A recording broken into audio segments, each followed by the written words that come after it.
Hello, everybody, and good morning, and welcome to another day of Dream11's Pisile 10-10 cricket here at the National Stadium in St. George's, Grenada. Today promises to be a very exciting day, and we, as usual, have got three matches all set for today. Let me just quickly give you the itinerary for today.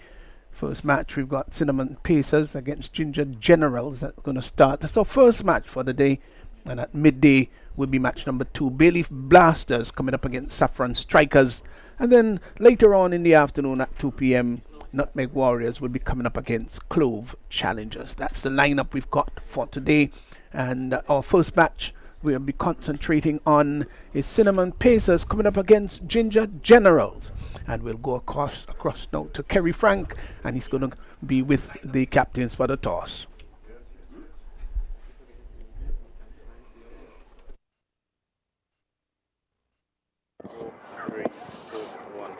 Welcome to the toss for match 10 in the Dream11 Pisile T10 tournament. We have here with us the party at the toss, the match referee Carl Felix, our two captains, Micah Narain and Roland Cato, and the third umpire for this match, Mr. Anderson Matterson. Over to you, match referee. Gentlemen, this is the toss we're going to use today. Head, tail, then the captain is going to spin and head. The call is a head. It's a tail. Micah, winning yet another toss. What's the decision of Cinnamon Pacers? Well, we're going to have a bowl first. All right, you guys coming into this match, winning 2 matches in a row. Mood must be quite upbeat in the camp. Of course. We today on a high one. We just want to take each game at a time. So we're going to come outside there today, use the condition and try to restrict them as low as possible. I don't think we should talk much about the batting because your openers yet again have been doing quite well for you. But the bowling, from compared to the first match, they've seemed to be coming along quite well, and we can see massive improvements. Yes, sir. That's very well said. I think we have a plan and we're trying to execute it as well as possible. All right, bowling first on a wicket which was a bit faster than the other one we played on. So totally have in mind that you may want to restrict a good Ginger Generals batting lineup too? Anyway, between 80 to 100, I think we're comfortable with that. All right, well, Micah, we want to wish you guys all the best today and all the best. Thanks. All right, we're going to go forward with Roland Cato, the captains of Ginger Generals. Cato, ask the bat first yet again. Looking forward to it. Yeah, I mean, it's the fourth time tossing and the fourth time losing the toss and asking to bat first. So it's for me something we team used to. So nevertheless, it's just about going out there and putting the runs on the board. All right, you rebounded well yesterday after defeat, or some may say a shock defeat on day 2. What's the mood in the camp like after 3 matches? The mood in the camp is quite good. We lost the second match and yesterday we bounced back pretty well. Batsman doing well, bowlers doing well. So in the camp we are all happy. We just another game today. Just come out and play good cricket. What sort of total do you think it might be a good one that you can defend later on? We're looking at about 120. Anything more than that will be bonus because this wicket is going to be a little bit faster in all the morning games, so they have a little thing in it for the bowlers all year. But it's all about for us to go there and apply ourselves and do well. All right, well, Kato, congratulations so far and all the best to the rest of the tournament. All right, thank you very much. All right, so that's it. The news from the middle. Cinnamon Pacers have won the toss and they've inserted Ginger Generals into bat. And there you have it. Of course, the toss was won by Cinnamon Pacers, and they've sent the Ginger Generals into bat. So that's the lineup. That's the situation that we've got here today. This is going to be obviously a very important match. An important match for all the teams. Important matches for all the teams today. And we don't have any team with a 100% record. So that makes the competition very interesting indeed. As I say, hello and good morning to Alistair DeBella. Yeah, good morning, Pastor. Beautiful day for cricket. Not as bright sunshine as we saw the previous days, but enough light and enough sunshine. I think the players would welcome that because it's not, as we say, stinging hot as the umpires make their way out. We're going to give you the lineup of both teams shortly, and we have just to let you know what the point standings look like. Saffron Strikers, they've played 3 matches. They've won 2, lost 1. Ginger General, they've played 3. They've won 2. They've lost 1. And the Cinnamon Pacers, who of course are playing today, they've played 3. They've won 2. They've lost 1. Bay Blasters, they've played 3. They've won only 1. They've lost 2. Nutmeg Warriors, they've played 3 matches, won 1, they've lost 2. And Clove Challengers, 3 matches, they've won 1 and they've lost 2. So, as I told you a little early on, we'll be giving you the lineup. And so let's go through the Cinnamon Pacers team. Mike Ryan, of course, the captain, veteran. Kyron Andrew, Alec Athanase, who has played such a wonderful tournament so far. Adel Beggs, Heron Campbell, Chad Charles, Javed Hazard, Lavon Lewis, Ken Mathurin, Ruel Williams, and Javelson Paul. Javelson Paul. That's the lineup for Cinnamon Pacers. For the Ginger General, well, we've got Roland Cato, who's at the top as the captain. Weevil Benjamin, Reynolds Charles, Larry Edward, Michael Fraser, Rondell Garcia, Keon George, Anil Matthew, Daniel McDonald, Neil Pascal, and Nicholas Redhead. So, just giving you the lineup, and just to remind you, of course, that the Cinnamon Pacers, they've won the toss and they've sent Ginger Generals into bat. We're looking forward to a great day of cricket here at the National Stadium, Ali de Bellot. Yeah, well, the Cinnamon Pacers with the like of Atenes, and so will put a lot of confidence in their batting. They have batted well. The question of the bowling probably is a bit of a concern to them, and so probably that's why they choose to bowl first today, hoping that whatever's put on the board there has the opportunity to chase it down. Yes, so that should generate a lot of interest. The opening batsman being Benjamin and George. Keon George not having the best of tournament so far. But Benjamin had a pretty good inning yesterday. He stroked the ball all over the park, and hoping that they are hoping that he will continue that form. Ruel Williams will be bowling the first ball. So here's the first ball of this match. As here is Williams moving in to bowl to Benjamin. Here he is now on bowls, and Benjamin is driving back to the bowler, who just bent down rather casually. The ball not travelling very quickly. Took more the bottom part of it and stopped it. So Ginger Generals, they're opening with Weevil, Benjamin, Keon George, left hand, right handed combination. The left hander in George, Benjamin taking strike, taps away at the crease, and here is Williams in and bowls, and that's helped on its way. Oh, it's caught at mid wicket. Well, it was a short delivery onto the back foot. He went, and he was looking to tuck that maybe a little bit squarer. As to whether the ball came onto him a little quicker than anticipated, well, we don't know. But it was airborne, it was travelling, the catch taken there at mid-wicket. And so Benjamin has to go without scoring. Ginger Generals, they're in trouble. Kyron Andrew taking the catch there. And so Ruel Williams, he has struck. But a shortish delivery, and I said this format of the cricket, you don't really have much time, as we say, to get your eye in. Didn't seem that the ball came through as quick as he expected. He played probably just before, earlier than he wanted to, and didn't make proper contact, and was caught at middle wicket. A good catch and a very important wicket. Wow, well, what a situation. Not a run on the board. A wicket has already fallen. Ginger Generals in trouble early. Cato will join Keon George, and well, very early in the innings there is the call for redemption and restoration. Ruel Williams picking up, making a very important breakthrough, and Cato will have his first delivery. Just go around the field. There is a third man in the circle. Backward point, cover, extra cover. There's a long off, mid-on, mid-wicket, deep backward square, and a fine leg inside the circle. So here is Williams, will move into bowl to the captain, Cato. He's in now, bowls to Cato. Cato is driving outside the half stump. The ball took an inside edge, something like a French cut, got it down to fine leg. That was pretty close. Maybe we'll see how close it was to the leg stump if we get a replay.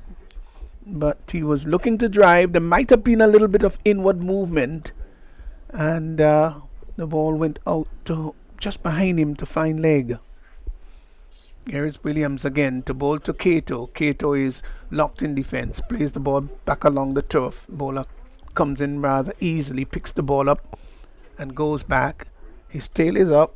Williams just, well, not a run scored yet. We've got 4 balls in the over. Could we start with a maiden? Turns once more from the top of his mark. He's not a big fast bowler. He's just about military medium. He's in now and bowls to Cato. Cato hits that ball into the ground very hard. Will get his first run. I think the cover fielder was a little bit extended. And so he's off the mark. It's Cato. And Ginger Generals, they're off the mark. It's 1 without loss. And again, Kato short outside the off stump and trying to cut it, and that ball didn't come through as quickly as he expected, so he didn't get the timing into it.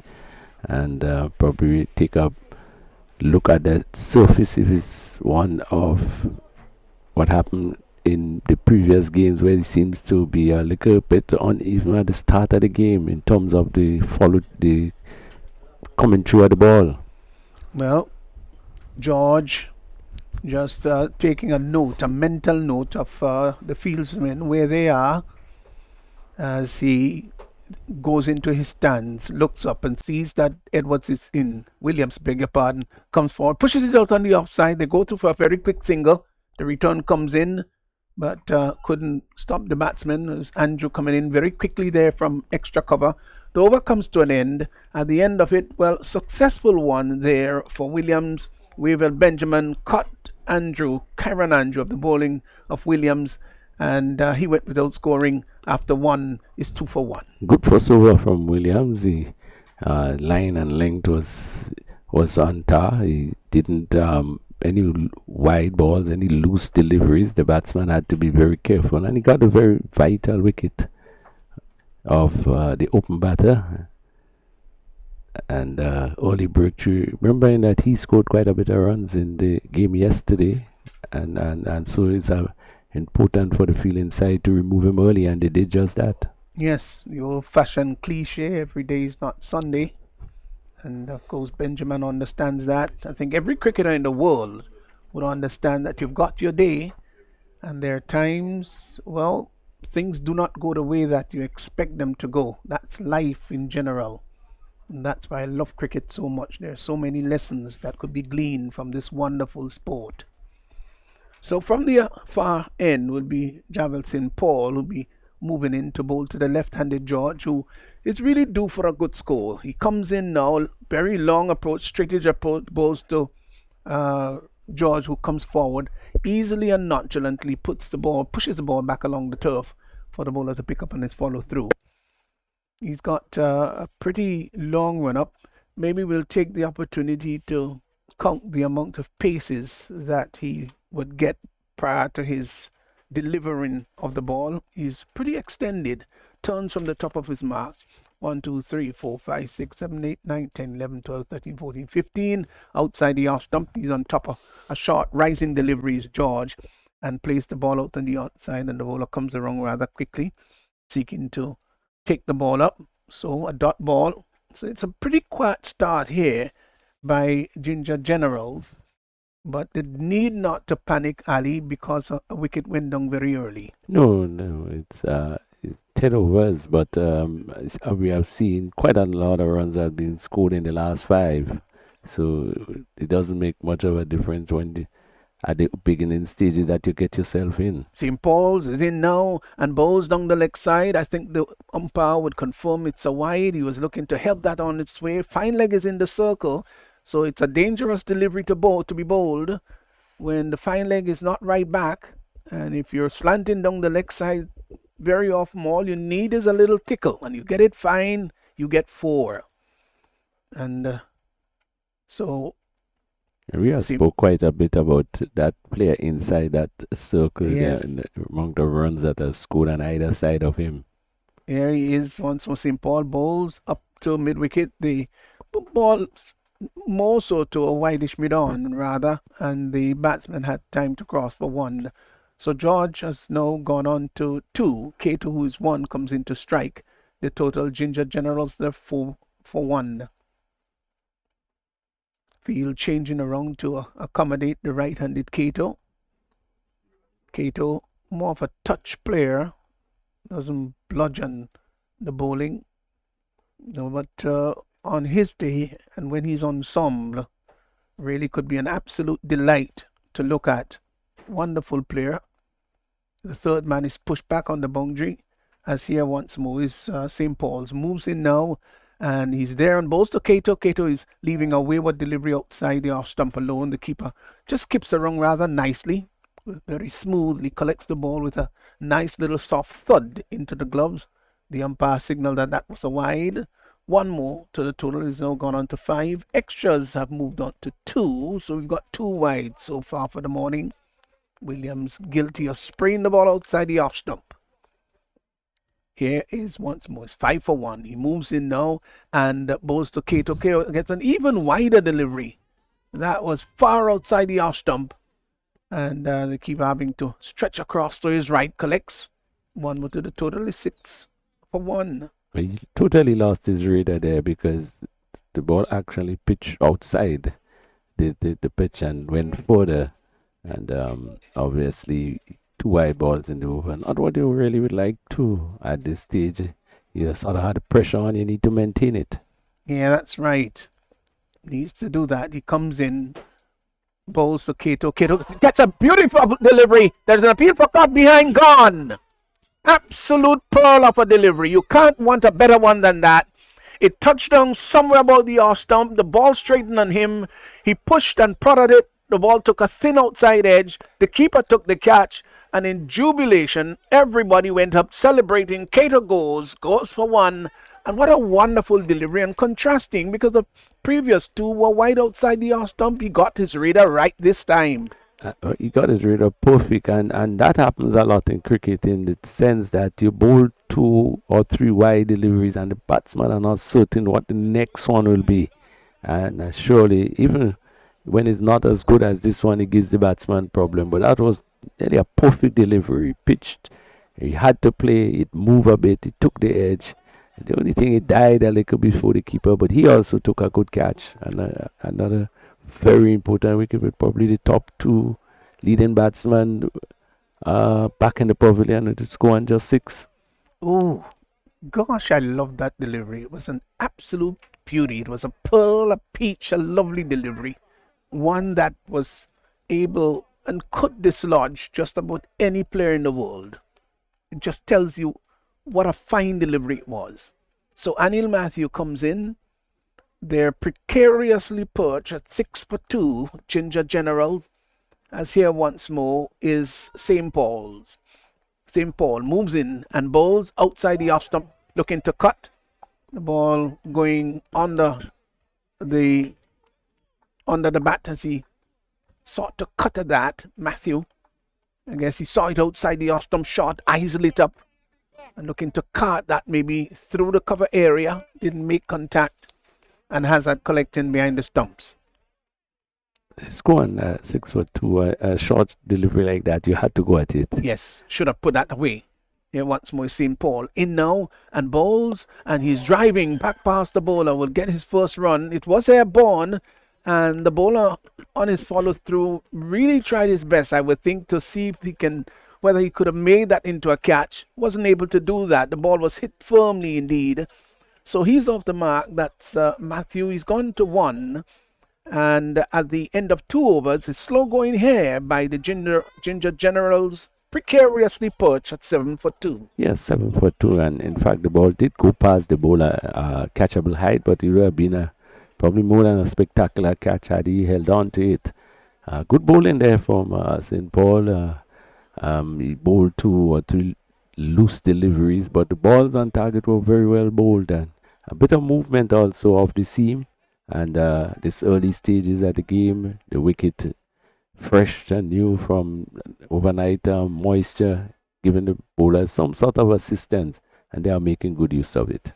Certainly are making good use of it. As Micah Narayan it is. Yes, Micah has now come in. The captain, of course, and veteran, got a very astute head on his shoulders. There's no question about that. wonderful player, would move into bowl to Anil Matthew. 7 for 2. Here he is now in and bowls to Matthew. Matthew is off the back foot, looking to hit that maybe through the cover area. Doesn't make contact. Hazard collects behind the stumps. Just thought that he gave himself too much room. So rather than getting on top of the ball like maybe a la Gordon Greenidge would do, maybe the comparison is not a fair one because Gordon Greenidge was such an outstanding cutter of the ball. Here is Micah Narayan in once more. He's there and bowls to Matthew. Matthew turns that nicely behind square on the leg side. This has sufficient leg. It will go all the way to the boundary for 4. Nice delicate shot. Just got inside the line, used the wrist well, and turned it neatly behind square.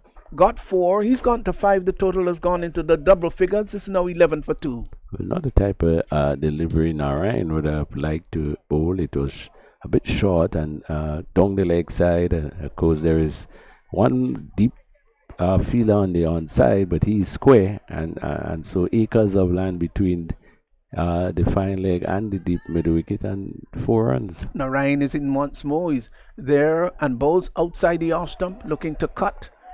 And again, the body position, he should be stepping across and getting over the top of the ball, but he sort of slightly pulled outside the leg stump and then sought to cut it. So technically that's a flaw. And again, you've got to look at some of the great cutters of the game. Brian Lara, left-handed batsman, cut the ball very well. Gordon Greenidge, my favorite cutter of the ball, was outstanding. And it's one of the shots that I think that it's not being played with as much regularity as it should. Here is Narayan is in once more bowls. On top of this one he is and got it down. Matthew just behind square on the offside will get a single. So he is pushed by 1. He's now gone on to 6 and the total has moved rather slowly like molasses on a cold day onto 12 for 2. I think also the 2-cut shot that he played, the ball kept probably a bit lower than he expected. Narayan is not one that get a lot of bounce in his deliveries. He doesn't make much height in his delivery stride, and so the ball is sort of skidding onto him. I think that's why the batsman was not able to make contact. He also pulled himself away rather than going into the shot, and so he didn't make contact. Here is Narayan. He's going to be bowling to the left-handed Keon George, and George is turning up on the onside. We'll have to wait to see whether he got a nick onto that or whether it's a leg by. The umpire doesn't make any signals, so it came off the bat. 1 more to George. George has faced only 5 balls so far in his innings, so he hasn't had the bulk of the facing delivery so far. A lot would depend upon him. A lot would depend on Anil Matthew too, just to restore things here. They've had a ruffled start. Here is Narayan. He's in now and bowls to Matthews off the back foot and cuts the ball down to the sweeper position. Will get a single. The return comes in. Just a 1 bounce to Hazard. And just saying to the fielder, look, I need better services than that. The over comes to an end. Matthew is 7. He'll be taking strike. George is 3. And Ginger General sent into bat there 14 for 2.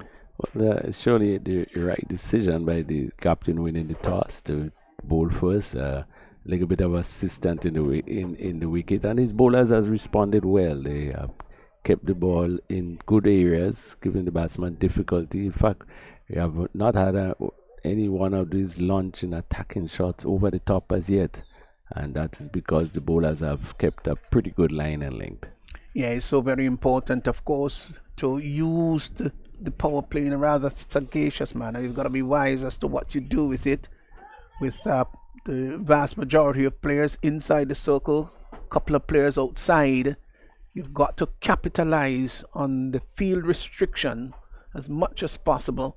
Not being, you've got to be wise. You don't have to be unwise about how you go about playing your shots, but you've got to take some risks. You've got to go over the top, set the kind of foundation and platform for the batsmen who will have to come after. Adel Beggs is brought into the attack from the far end, the River Road end, and he's going to be moving into bowl to Anil Matthew. Here he is now, straight his approach, Passes the umpire now and bowls to Matthew. Matthew is pulling that over the mid-wicket area. That's a fine shot. Is it going to go all the way? Yes, it does. 6 runs. Got the treatment it deserved. Outside the off stump, it was shot, got inside the line, and pulled it over the boundary line there at mid-wicket. And I think tournament, the amount of sixes, we've got 100 of them already in the tournament, Ali.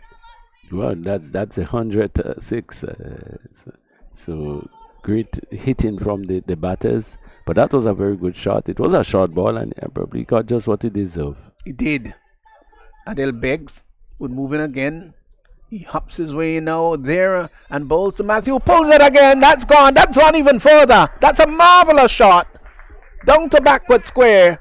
I would think a good 80 yards. Maybe a little bit more than that. Fine shot. 6 runs by Anil Matthew, and that's bat bowling. He's gone to 19 very quickly. The total has jumped up to 26 for 2. Not good bowling for a number of reasons. That the bowlers that were effective kept the ball up to the bat. And he has bowled his 2 deliveries very, very short and down the leg side. He didn't just help it, he hit it away. And a massive 6. Yeah, I did say 80 yards. Just wondering whether it wasn't a little bit further than that. Your thoughts, Ali?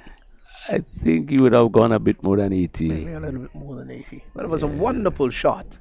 Got inside the line, picked up the line rather quickly. And there quite a bit of searching for the ball, and the reserve umpires just come in with a set of balls, of course, in a box, making one available for the umpires. And they have to get one that is just about 3 overs old. That might not be easiest thing to do. That's nearly a new ball. Well, I think it'll be found, though, at some point. I don't know what they'll do when it's been found. But all is well. The play is going to resume. I think they've selected the ball that they're comfortable with.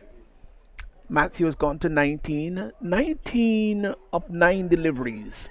So he's picking up the pace now with a scoring rate of 211.1. Here once more is Beggs, who's been harshly treated over the last couple of deliveries, and he's going to move in bright sunshine. Matthew taps away at the crease. He's a tall man, looks up now and sees that Beggs is coming in and bowls, and he's driving that in the air. I think the catch is going to be taken. Yes, gone down, caught down at the deep cover boundary. So after 2 massive mammoth sixes, one that was pitched up just as Ali the Bellot said, and he came forward and drove. The ball took both the outside portion of the bat, traveled in the air. The Vila coming in down from the sweeper position came and took a good catch. So another wicket has fallen, and that's the second catch taken by Andrew down there. And well, Anil Matthews got to go. 19, it's 26 for 3. And he's really been beating himself up, because it was the first delivery that was pitched up, and we have seen from here the balls that pitch up tend to get a bit of movement, and he didn't really got the middle of the bat, more the outside half of the bat, and went straight, well, not straight to, but the fielder had to make some distance in. He had to run in, and he took a pretty good catch. I thought so. I thought it was a good catch. I've seen so many players coming in from the sweeper position, and when they've got to sort of dive forward, and he had to lean forward to take the catch, I've seen them spill it, but he seemed to have got a really good pair of hands, got on the writ, took the catch. He never looked like dropping it at all. He approached it with a great deal of confidence and wonderful body poise, and so Matthew goes, caught Andrew of the bowling Adel Beggs for 19, 26 for 3. Larry Edwards will be joining. Just come to the crease, delivery outside the off stump. George has a flash at that one, wide, just confirmed by the umpire. The batsman did cross while the ball was airborne, and that's why George is taking strike. Yeah, all the chirping, encouraging words out there by fellow players, urging Adel Beggs as he comes in. He's picked up a wicket, 1 for 13 so far.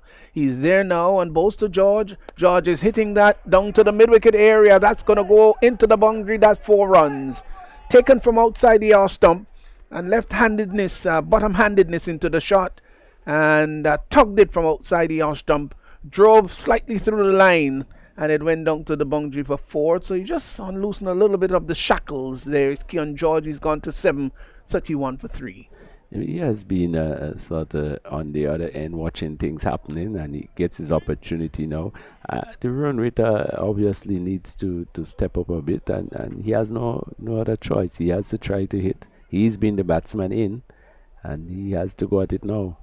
8.45 is the current run rate.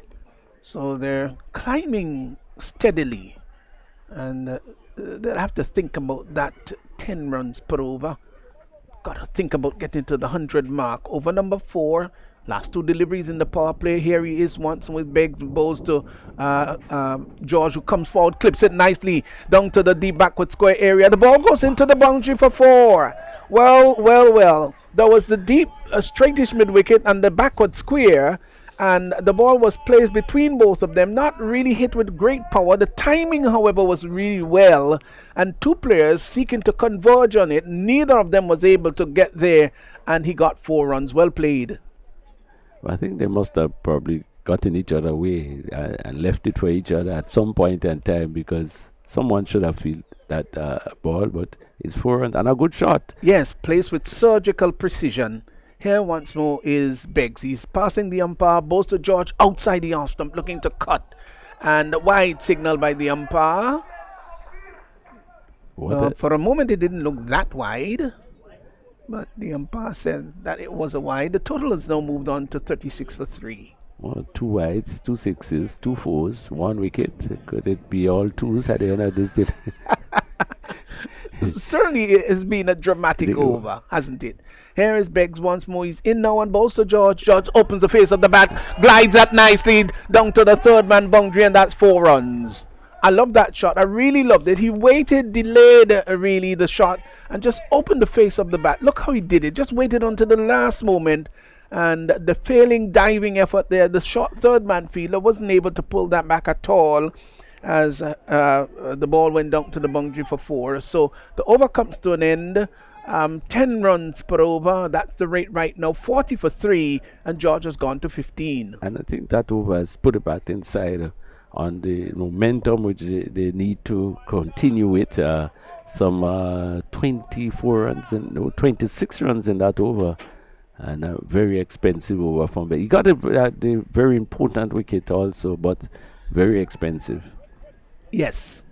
So I think the run rate, they've come up to where they want it. That's 4 runs per over. 10 runs per over. And they still got 6. So if they're going with thinking sequentially, they could get up to the 100 mark. But 3 important wickets have already fallen. George and Edwards probably the last 2 important or key batters in that batting lineup, and they are still there. So I think they're hoping that these 2 could take it deep into the 10th over, the 10th over of the game. If they stay along and that length of time, they could get into the 100. Kenroy Peters bowls, and Keon George goes onto the back foot and turns it out on the onside. And sorry, that's Larry Edwards, I beg your pardon. Got his first run. Total moves to 41 for 3. George takes strike, comes forward, turns it behind square on the leg side. They go to for a comfortable single. So just rotating the first 2 deliveries of the over so far. Larry Edwards just coming off the mark. He's on 1, 16 to George. As here once more, it's gonna be Kenroy Peters moving in to bowl to Edward. He's there on balls. Edwards is coming forward, drives the ball up to long off. Will get a comfortable single as the fielder comes off the boundary rather quickly. That's Ruel Williams. Sends the ball back, and the batsman had time to cross for 1. 1 more to the total has gone to 43 for 3. George now takes strike. Here is a delivery that is short, looking to turn that out on the onside. There's a peel for leg before. I think he's gone leg before. The peel went up. He was inside the line, looking to turn it behind square. Ball may have just rushed onto him a little bit. Yes. I think that would have been maybe hitting the middle stump. So George goes, and leg before to Kenroy Peters for 16.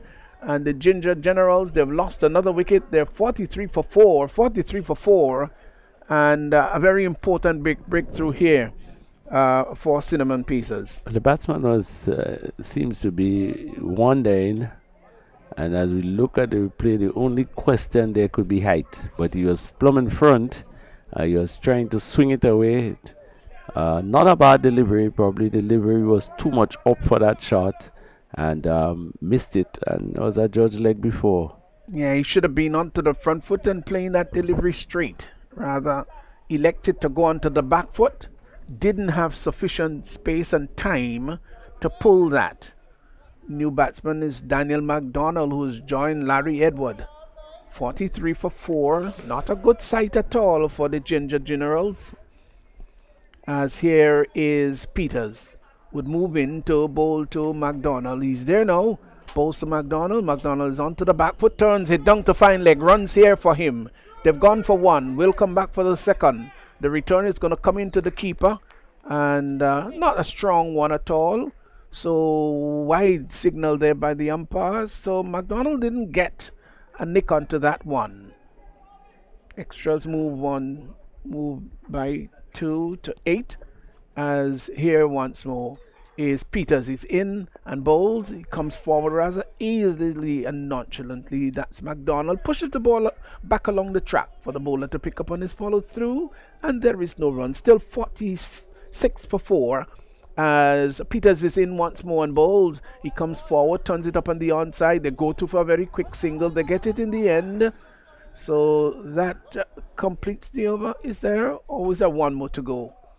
Yeah, that completes the over. So 5 overs gone, and at the end of the 5th is 47 for 4, 47 for 4. Edward not out 2. McDonald, who has just joined him, not out 1. We'll have some more thoughts from Ali Debella, and then Rafael Crony is up next. We are at the halfway stage. 5 overs has been completed. 47 for 4. The batting side would think they have lost a wicket or two too many, and probably just a short of the run rate of 10. The 10 is sort of the target figure, 100 or more. It seems to be a challenging score. So the next 5 overs, they will need to surely take the beat up a bit. Yeah, good morning, Ali, and good morning, viewers, wherever you are following us this morning. Another pleasant day down here at the National Stadium. Dream11's Spice T10 tournament, match number 10. And this ball is played to cover, bouncing out to cover there. McDonald looking to pierce that offside field. But the score 47 for 4. We are in over number 6. Charles, and this one is hit down to long on. Again, not getting hold of it. Ball coming off the wicket, seemingly on the slow side. But that's one more to McDonald. He's on 2. 48 for 4. Chad Charles picked up 2 wickets previous game. This time we're going to move to Edward. Edward is swinging this one over long on. Lovely shot. As he went down and he really picked it up and hit it cleanly over long on for 6. As I welcome this morning, Denroy. Good morning. Yeah, good morning to you. That's a very good shot there by Edwards. That's a 50 up for Ginger Generals in 39 deliveries. So 54 in 39 deliveries. We are 6 over, 5.3 overs. Larry Edwards, one of the overseas players. This one he hits down to cover. The fielder on the cover comes in and he ambles another single. Larry Edwards, one of our overseas players from St. Lucia. Really talented player who would have represented the West Indies at the under 19 level. And he's bowling. McDonald looking for the big swing, and Charles giving the ball a lot of air, and he's swinging right across it, and the off spinner just leaving the left-hander, and he missed, and probably went into the off stump. Poor shot there by McDonald. after getting 8 runs in the first 4 deliveries, and Lariado just hitting a beautiful six over mid off. That's a pull shot. So it certainly have been a good outing so far by the Pacers. Weaver Benjamin was the first to go. Caught Andrew Bole Williams, no score. He only faced 2 deliveries. Keon George, LBW Peters, 16 from 10 deliveries. He had 3 fours. Roland Cato didn't get off today. Caught Hazard Bole St. Paul for 1. He had 4 deliveries and there for 8 minutes. Anil Matthew caught Andrew. Again, a good catch. Bole St. Paul for 1. And Larry Edwards, he's not out on 9 and just lost the wicket of Daniel McDonald, who was bowled by Charles for 2. So Chad Charles continued to pick up wickets. I think it's his third wicket in the tournament. Garcia is a new batsman. Very experienced batsman too. Yeah, Rondell Garcia, Grenada under 19 cricketer who would have represented Grenada previously. And this is his first game he's playing. And first delivery played down to backward point, but straight to the fielder. So we conclude over number 6. It's 55 for 5. Ginger Generals, who lost the toss today, was sent in. And so far it has been a good outing for the Pacers. Yeah, very good outing for the Pacers, but I think it's actually average for Ginger Generals after 6 overs, 55, and they're running at 9.17. The only concern for Ginger Generals is the wicket in the wickets column. 5 wickets in the first 6 overs, but at least in the last 4 overs, he can actually continue scoring at that rate. They would have a competitive score though.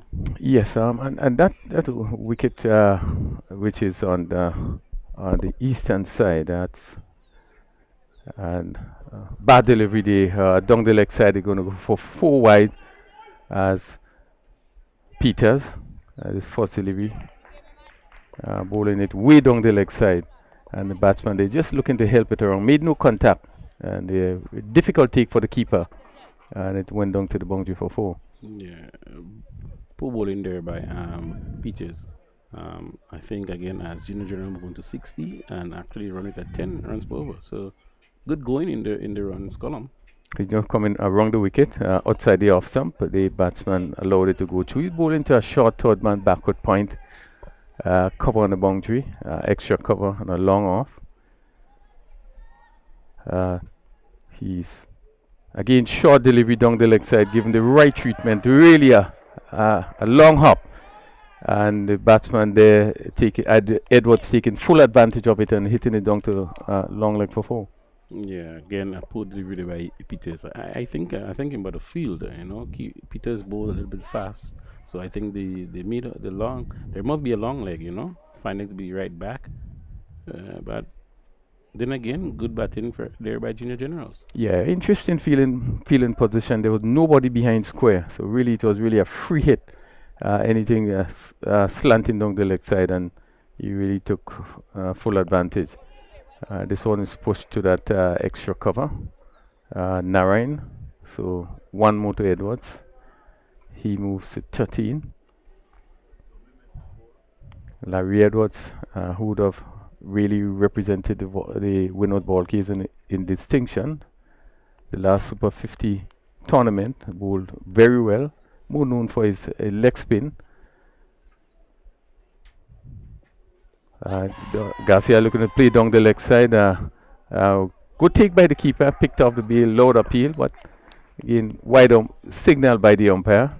Yeah, good take there by Azed. I think the appeal was just to distract the umpire from actually calling a wide. Yeah, really good work by Hazard. He was really quick.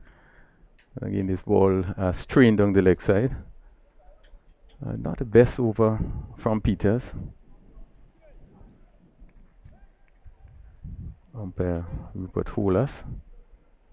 Again, this is full down the leg side, and it's going to go down to the boundary for another 4 wide. As really poor delivery there. Full down leg side. One if the ball just slipped out his hand, but really, it was really a poor delivery. Yeah, I'm wondering too, because Peters is a very good bowler, and you can see 3 wides in this over, and actually 2 of the wides went to the boundary. Yeah, Yeah, certainly he bowled well in that game yesterday. Let's see, he goes over the wicket and this ball is pushed on the offside. Again, there's no chance of a run. Peters bowled into a short fine leg, a long one on the leg side. Backward square deep, mid wicket on the boundary. So a lot of gaps on the leg side.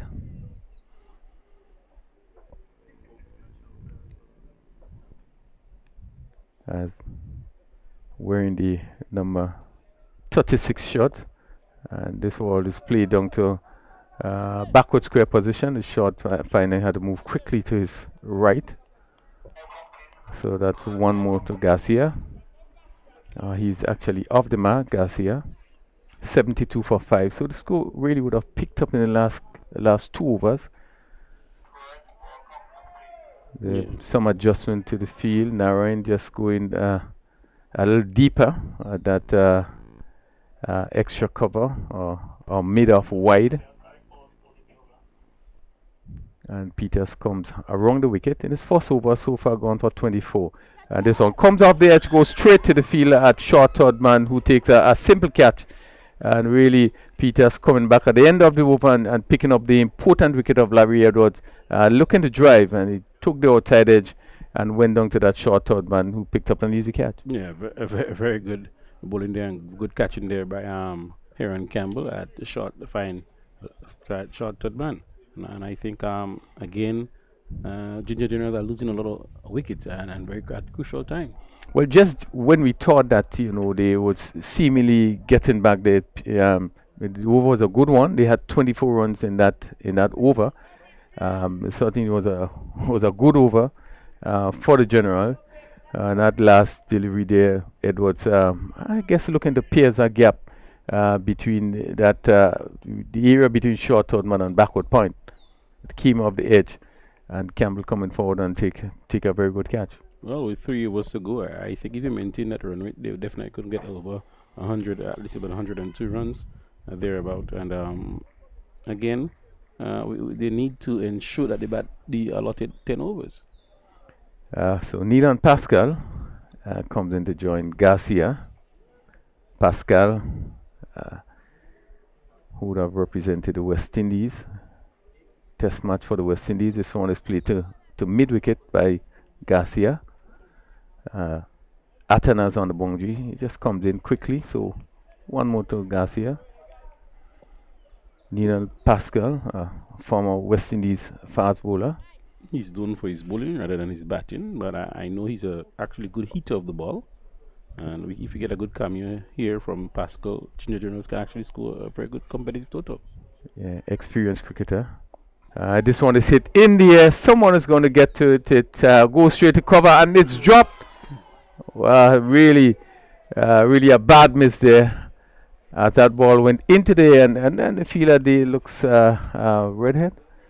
It just seemed to be suggesting the sun. Yeah, got both hands to it and dropped it. Yeah, I think he complained earlier on. I lose sight of the ball somewhere up there, thereabout. And it's a big wicket there by 9.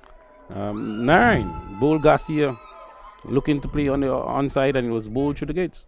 Well, certainly it didn't cost them very much. Narayan come back there and picking up the wicket of Garcia, and again another wicket, 74 for 7.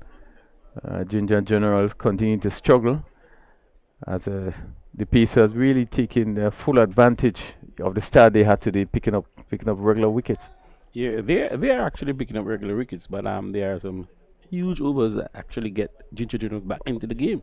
With over 2.3 overs to go and 74, again 3 wickets in hand. If they can actually at least score another 10 to 15 runs, that's a very good competitive total. As we've seen in this tournament, 1 over can really turn things around. One, remember the batting of Michael Joseph when we felt that obviously there was no way they could have won, and he came back and really played a blistering inning. Yeah, if we can get a repeat there by the new batsman, Ronald Charles. Charles, left-handed batsman. Narayan continued to bowl skillfully. This one is pushed on the onside, so let's wait for the umpire signal. leg by.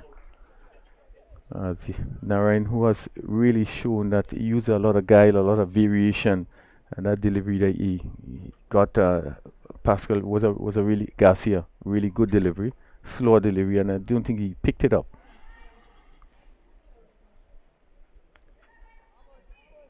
So Neil and Pascal.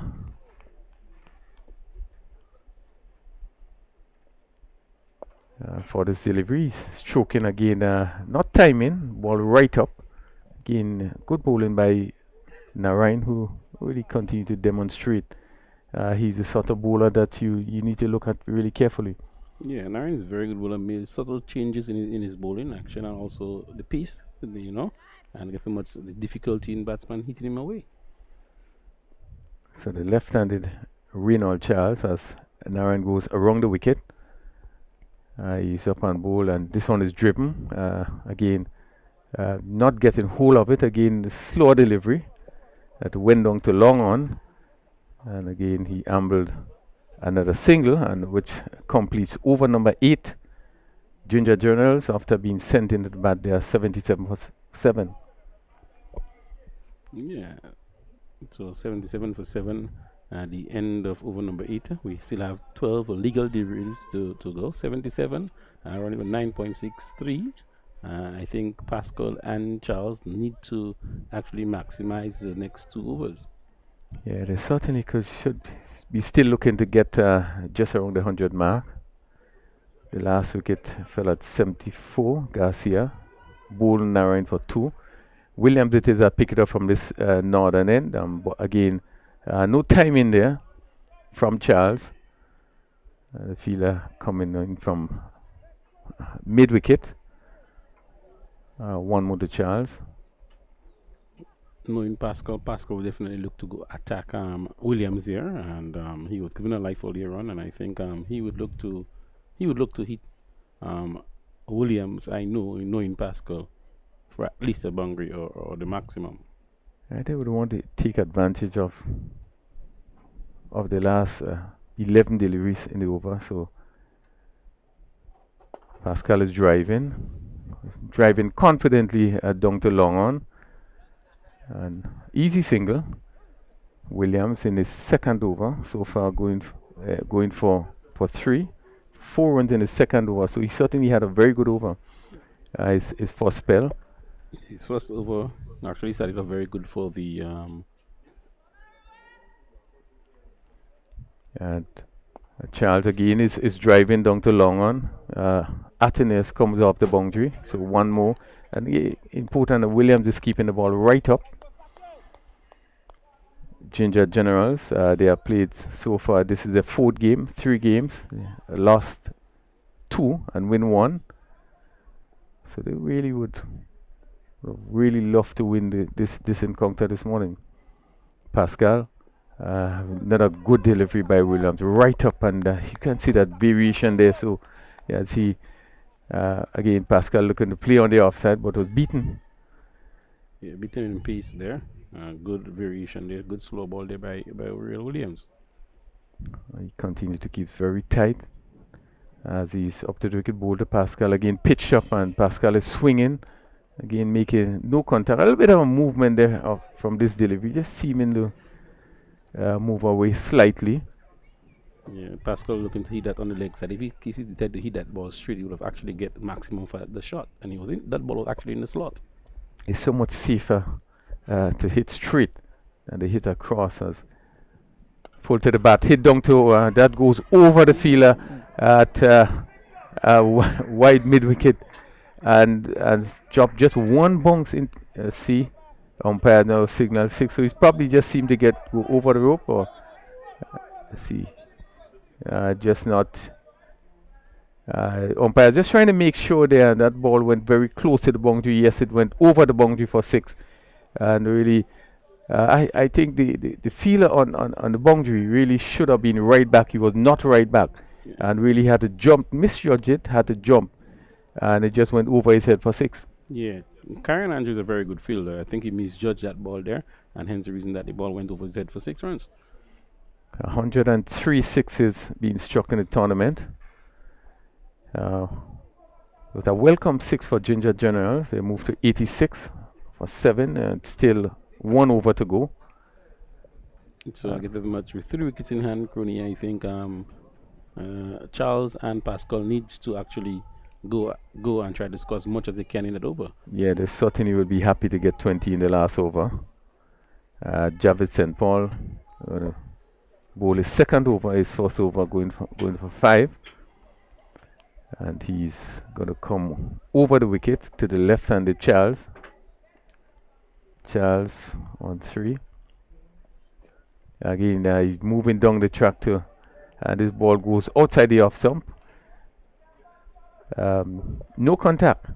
Yeah, and that's one of the things I know Pascal would I'm going to talk to him. I think one of the things Charles should actually try to get off the strike and give the more aggressive and powerful batter in Pascal the strike. Yeah, and he actually moved before that delivery was bowled, looking to come down. And I think that St. Paul would have seen him coming down and just put it wider. And this one he hits down to long on and goes in the air, and we see the mid-wicket fielder coming in and dropped it. Well, there were 2 fielders coming in under that catch, and I think either of them could have get it. And Atenes, the fielder coming in from that wide long on position, coming in and just got both hands, so it was not able to hold on. Yeah, I think that again. Charles is swinging down to long on, and he's going to amble a singly as the fielder comes off the boundary. And that's Beggs. So one more, 89 for 7. Pascal on 9 and 6 deliveries, and Charles, who's on 7 deliveries. You can brace yourself. Pascal is going to attack. Well, he have no choice. He really have that. St. Paul, and he swings this one down to long on. Let's see, falling just short of the long on fielder, and he gets another run again, looking for the maximum there. St. Paul really looking to keep the ball right up. Yeah, very good bowling there by St. Paul. Pascal will be disappointed, but all in all, the score move on to 90 for 7. 90 for 7. Charles is swinging and hitting straight, and certainly we seen the benefit of playing really straight. He hit this one over long off for 6. Yeah, very good shot there by Charles. Surprisingly, but very good shot. Very, very good shot there, straight down the ground, and that's for 6 runs. Yeah, St. Paul did just over pitching a bit there, and hit. The important thing he did was really to hit straight. So really there was no danger, and it went over long over 6. 6 number 104. And the score moves to 96 with St. Paul. Again, he's swinging this one, and let's see, the fielder coming in from that mid-wicket area this time, have a second opportunity and take the catch. And that concludes the inning. 96 for 8. Ginger General was sent into bat by the Cinnamon Pacers, and really ended up with 96 for 8. Yeah, 96 for 8 is not a bad score in T10. It's a par score, but that is a score that the Ginger Generals can work with. Well, it's runs on the board, and so runs on the board, so Cinnamon Pacers will have to score, will have to make that runs. But 96 for 8, I think they would feel really they would have done a good job in terms of holding them at that total. Yes, I think the Cinnamon Pacers will be happy. I mean, there are 2 or 3 overs there that went for over 18 runs. This is a bit concern, but at least I think they did a wonderful job on the field. Yeah, that over that went for 24 there. That really would have pulled back. One would have thought that he would have really taken advantage of that. But just then they lost the wicket of Edwards. Yeah. So the scorecard, Ginger General, they lost the toss this morning, and they was sent in by Cinnamon Pacers. Wavell Benjamin was first to go. He was caught by Andrew. Paul Williams, no score. Keon George, LBW to Peters for 16. Roland Cato caught Hazard, bowled St. Paul for 1, and then he got a really good delivery. Anil Matthew caught by Andrew, bowled Beggs for 19. Larry Edwards, he was caught by Campbell of the bowling of Peters for 14. Daniel McDonald, bowled by Charles for 2. Ronald ATN, bowled around for 2. Reynold Charles, he was caught Louis bowled St. Paul's 12. Fraser, who didn't face a ball, and Pascal not out 10. The bowling, Williams, 2 overs, no made 11 runs, 1 wicket, and certainly Williams would have bowled very well. I think his first over only went for 1. Really came back and bowled very well. Javed St. Paul, 2 overs, no made 15 runs, 2 wickets. Micah Narayan, 2 overs, no made 11 runs, 1 wicket. Again, Narayan continued to bowl very well. Yeah. And we had Kenroy Peters, 2 overs for 24. It wasn't the sort of Peters that we saw in the previous game in terms of bowling. I had two 4 wides bowling down the leg side. And Chad Charles, even though he just had 1 over, again picked up a wicket for 8 runs. So all wrong performance. I don't think that, with the exception of Peters, I think the rest of the bowlers would have bowled well. Yeah, they would have actually bowled well. I think again the Cinnamon Pacers would be happy with the bowling performances right now. They are actually a very good team and they are a very good batting team. So I think 96, is actually a good score and he's a competitive. But they would think that we can walk over the back with him. Yeah, well, both teams have played. This is their 4th game, and they all would have lost 2 games and win 1. So certainly one will go in front. I think each of these teams will be eager to come off with victory. But 96 on the board, competitive. Anywhere around 110 overs. Anything can happen.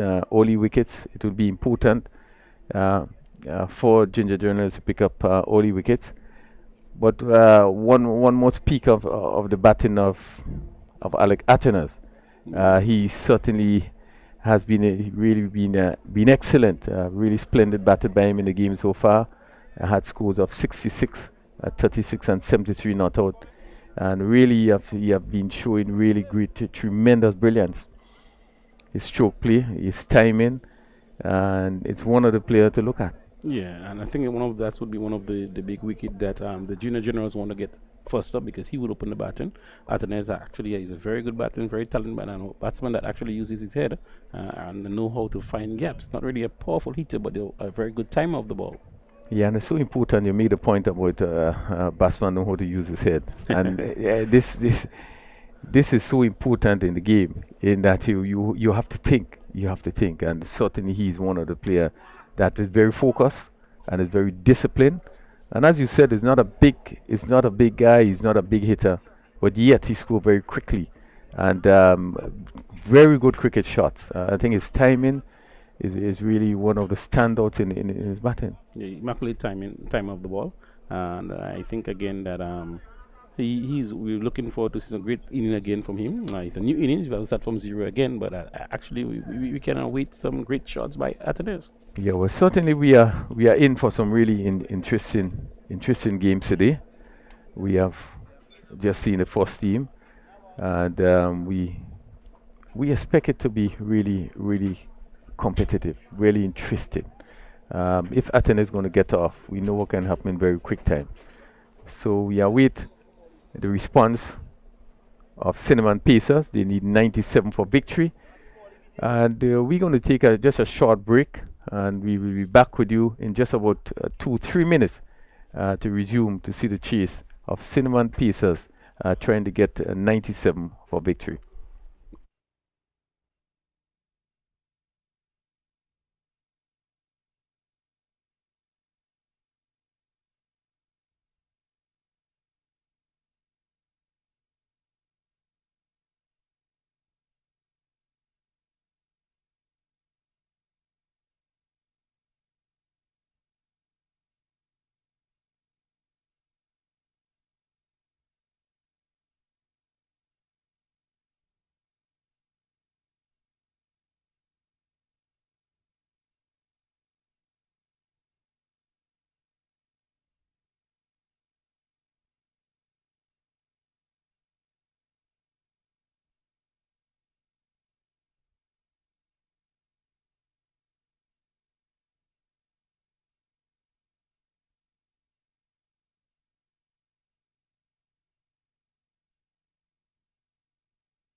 Spice, big up Saffron Strikers, Bailey Blasters, Cinnamon Pacers, Club Challengers, Ginger Generals, Nutmeg Warriors.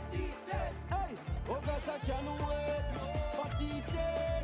I can't wait to enjoy myself in the stadium. I watch how everything goes shell. Look at Thailand doing well, all you pick up yourself. Oh gosh, I can't wait for T10.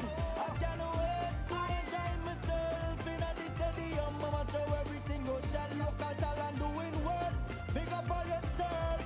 Oh yeah, umpires walking on the field. Oh yeah, followed by the feeling team. Oh yeah, both opening batsmen in the place, commentators in the boat. We ready to play. Oh yes, so put up your hand like you score a century. Feel the energy in you. To be honest, the competition makes sense. Pick up GCA for the entertainment. Big up the batsmen.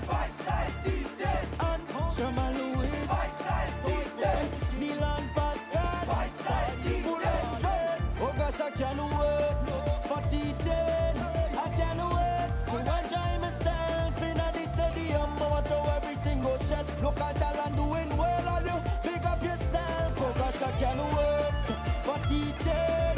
I can't wait to enjoy myself in the stadium. I watch how everything goes shell. Look at Thailand doing well, pick up all yourself. I want to see batsman getting bold, or stumped out by the keeper, slips catching the ball. High five for the fielder, yeah. I want to see Spice Man shine. It didn't no look six, many a mile, The experience affect me emotionally. All of my dreams done a reality.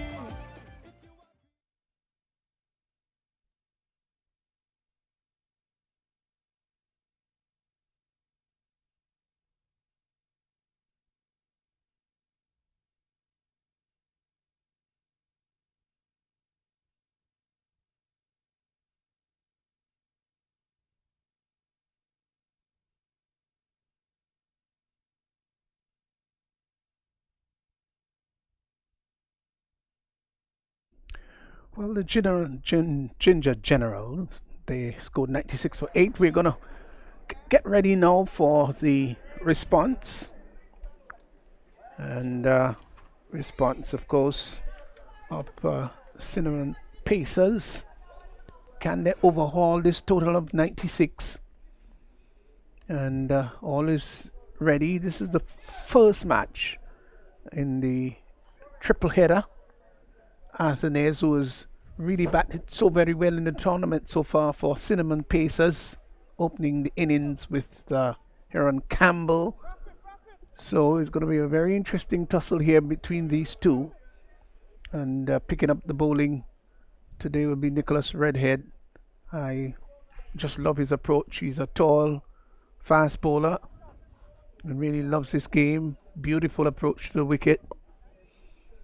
And let's see Ali de Bellat, Joel, what the response is going to be like. Well, 96 is, as we said, around probably what they had fairly good recovery from the start they had when they were 4 for 2. So they would probably feel that, they were probably done with a bit more runs, but good enough. Here is Red in now and bowls down the leg side, wide confirmed by the umpire. So the Cinnamon Pacers, they're off the mark by way of a wide, loose delivery there by Redhead.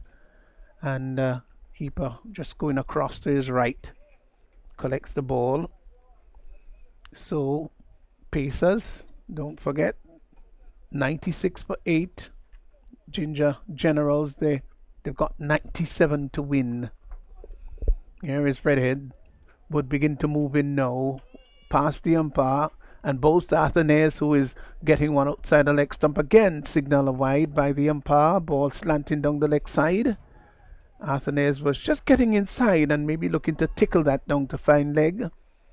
So 2 balls already bowled by Redhead, 2 wides, and then all of a sudden Ali may just get a perler. Yeah, that's the It nature. happens. That's the nature of this game, cricket. Yeah, what's more, his redhead from the far end comes in bright sunshine, passes the umpire now and bowls to Athanes. Athanes down the track, lifts that. That's a fine shot. That's a glorious shot. Over long on, and that went way back against the side screen. 6 runs by the left-handed batsman. He is gone quickly to 6, and the total has moved on to 8 without loss. Well, I think before he made contact with the ball, the bowler would have thought that he had bowled a good delivery, because he came down on him and really lifted it and hit it pretty hard. That's a great shot. Beautiful shot. He's such a fine player, Athanes. Here he is once more spreaded. Coming in now and bowls to Athanes, who is having a big swish of that outside the off stump. That was pitched up a little on the wider side. And he was looking to heave that maybe over mid-off, doesn't make contact. Keeper collects behind the stumps. Total remains on 8 without loss. That was a big heave. Not too sure where he intended to hit it, but he was going to hit it very hard.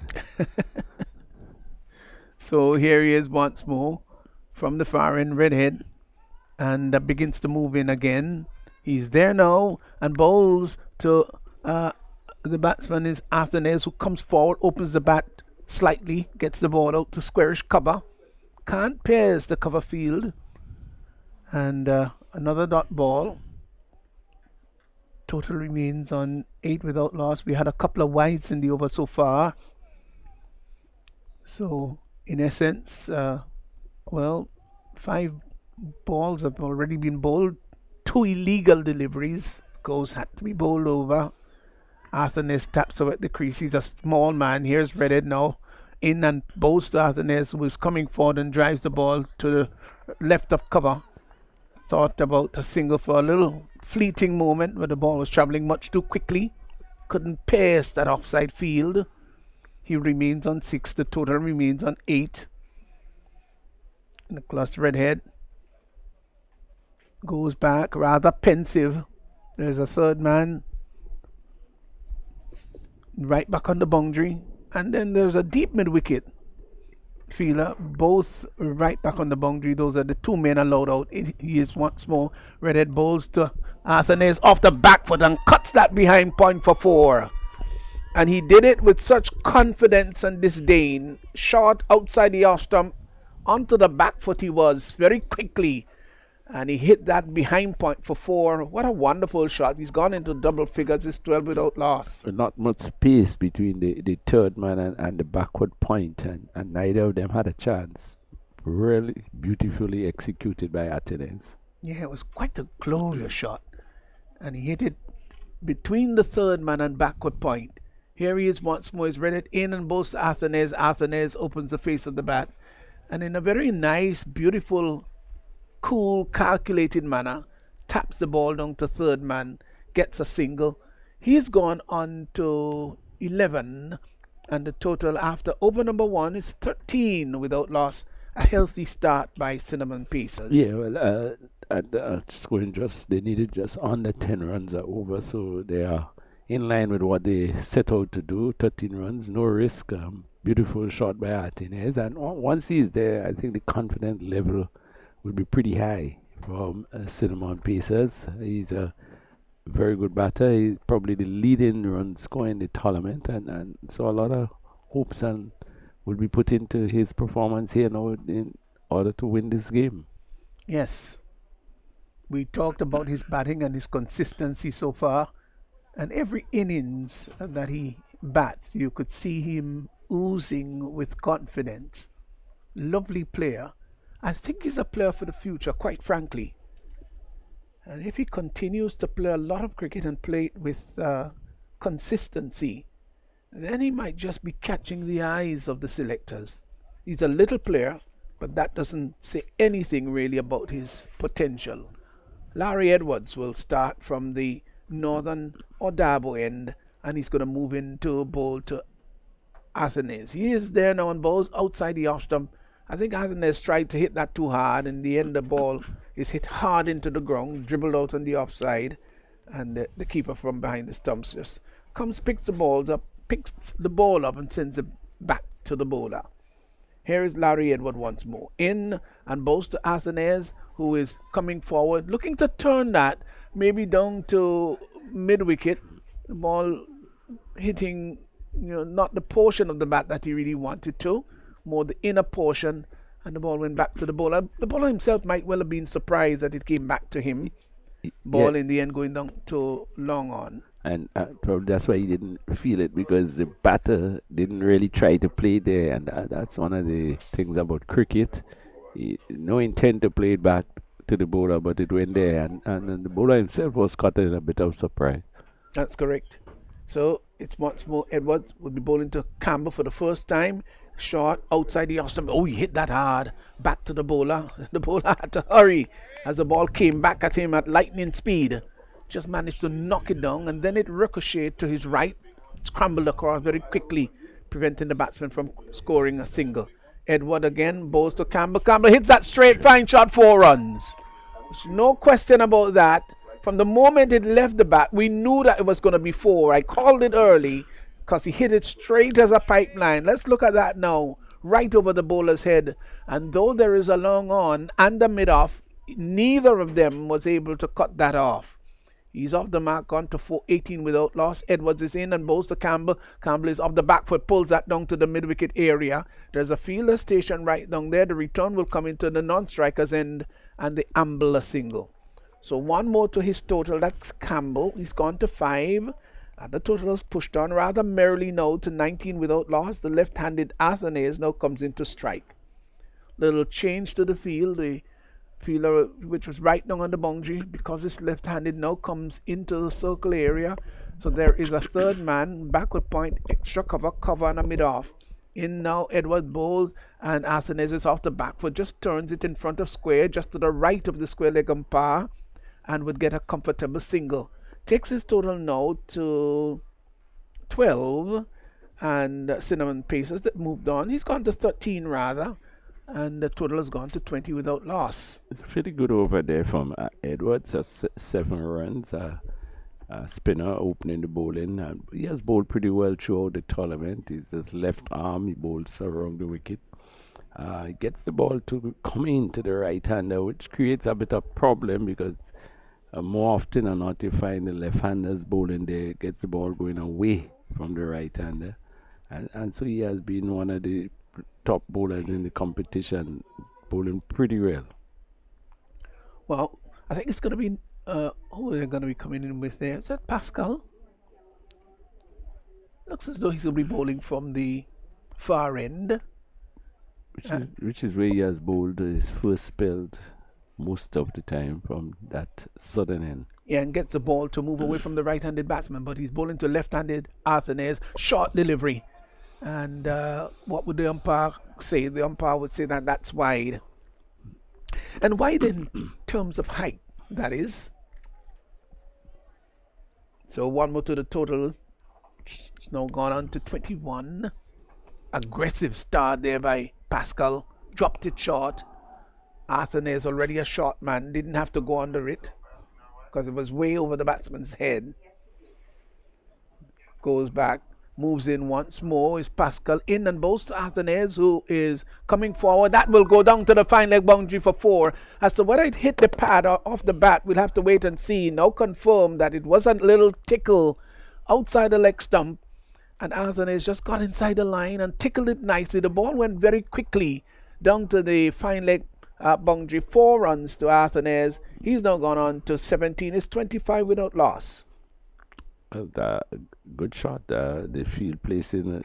All he needs to do is get back on the ball. Again, the fine leg is inside the circle. Here is Pascal again to bowl to Athenaeus, who is pulling that down. That's a fine shot. That's a magnificent shot for 6. Rocked onto the back foot. And for a fleeting moment, it didn't look as if it would get anywhere over the boundary line. But the timing was absolutely marvelous, impeccable. And it went soaring over the deep backward square boundary. 6 runs, gone for, I would think, maybe 100 yards. Beautiful shot. Deep into the, look, 4 rows back into the pavilion. What a good shot. Now, when you have a little man hitting 100 yards it has to tell you it has nothing to do with strength per se, Definitely. but how well he times it. And he's short, but he's also small. And, he's a sort of figure there that you think you could scare. But he's really a top batter and again exhibiting his skills. Lovely. It really was lovely. It was a stunning shot. Rocked on the back foot and hit it over backward square, and it went soaring. Here he is once more facing up. Pascal comes in and bowls, and he's coming forward, clips that nicely just down to fine leg, will get a single as the fielder having to go across to his right. That's was it Garcia? And the batsman had time to cross for one. So one more to his total. Athanase has gone to 24. Campbell, who's on 5, hasn't had much of the scoring. He's faced only 3 balls in contrast to Athanase's 12. Field changing around to accommodate him. There is a short third man, backward point, extra cover, and a mid-off. Very strong, packed offside field. There is a mid-on, mid-wicket. A fine leg is just outside the circle, just around the circle area. That's Redhead. And the third man now will be pushed back, right back on the boundary. So there's a third man and a long off on the boundary. Delivery that is wrapping the batsman on the pad. There's a little muddle up, little mix up. There's a start and stop, little stutter by both batsmen. And then discretion prevailed as Campbell sent Athanase back, who was making a few exploratory steps down the track. 32 without loss. 24 to Athanase. Looks on from the non-strikers end. Campbell looks up and sees that Pascal is moving in to bowl his 5th delivery. He's just about there now and bowls to Campbell. Campbell is hitting that in the air, and that's going to go all the way. That's a fine shot. It was on the toes, and he clipped it nicely. There was a little stylish movement about him as he hit that over the deep backward square area. This is very expensive now by Pascal. He's gone for 18 very quickly, and Campbell has moved on to double figures. He's moved on to 11-6, number 107 in the tournament. Really good shot. The ball was online with the pads, and he really scooped it up and helped it all the way. Of course, there is no one deep on the leg side. Campbell faces up once more to Pascal, and he is lifting that in the air. The catch could well be taken. Somebody goes under it. No, he's dropped the catch. Oh my God, he is dropping. They will in fact come back for the second run. He had eons of time, sufficient time to get under it and to take it with soft hands, but it was spilled in the end, and Campbell in fact survives to fight another day, so to speak. Over comes to an end, 38 without loss. Now, who was the culprit there? I didn't quite get the fielder. Wavell Benjamin. Yeah, that's right. Wavell. He's not having a good game. Oh, because no. he didn't score any runs today. But that ball went pretty high, very, very high, and take not just a cricketer, but a good cricketer to take catches like that. It's high, the pressure, the mental pressure of not scoring runs. I think makes things much more difficult for the fielder. But Campbell obviously deciding that he's going to go at it. Expensive first over from not normally. He starts off very well in previous games. He had a very good opening spell in his first over. This one he was sort of roughly treated by Artines and Campbell. Well, change of bowling as Daniel McDonald will move into bowl to Athanase, who tugs the ball down to fine leg. They've got to hurry. The return comes into the non-strikers end. They get it rather comfortably in the end, I dare say. So, one more to Athanase, who's now gone to the quarter century mark. He's gone to 25. The total impressively perched at 41 without loss as Campbell comes into strike. Bit of changes there to the field now. There is a short third man. Backward point is employed. Extra cover, slightly short. Then the cover is going to be put inside the circle. Let's see who's going to go right back. I think long off and long on will be put right back on the boundary. Here he is Moving in now is McDonald. He's in and bowls to Campbell. Campbell is getting onto the back foot and cuts the ball, square up the wicket on the offside, gets a comfortable single, brings up his 14th run. Total has moved by one now to 42 without loss. Brings Arthur Nays into strike. He's 21. So Pascal none for 20 of the lone over he is bowled. And here once more is Daniel McDonald. DD is going to move into bowl to Arthur Nays. Going to go to double A. So double D will to double A. Isn't that interesting? All these little funny things you pick up down the track. He is coming, pushes the ball. I thought the batsman saw him, the bowler saw him coming. McDonald did it very well, just pushed it, pulled back the length, and the ball was cut down to backward point. Here's Arthur Nays pacing up once more to Donald McDonald and swings that down to the deep backward square. Well, really, it should be backward point.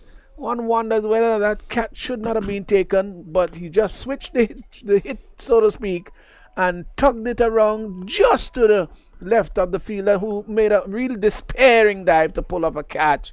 And to be fair to him, it was not the simplest of catch at all, and the ball went down to the boundary for 4. So Arthur Nays, rather enterprising there, he's gone to 29.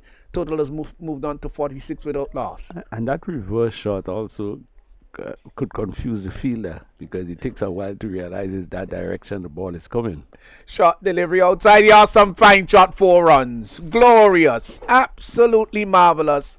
Outside the off stump, admittedly it was short, but the surgical precision with which he hit the ball between cover and extra cover, and it raced away across the turf down to the boundary for 4. The 50 has been posted in rather quick time at a scoring rate of 13.04. Arthur Nays is 33, Campbell is 14. That was a lovely shot, Ali. Yes, a great shot from him.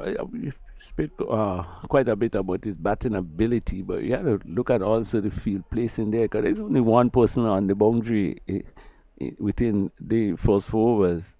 Here's McDonald, bowls to Arthur Nays, looking to pull that in front of square, doesn't make contact.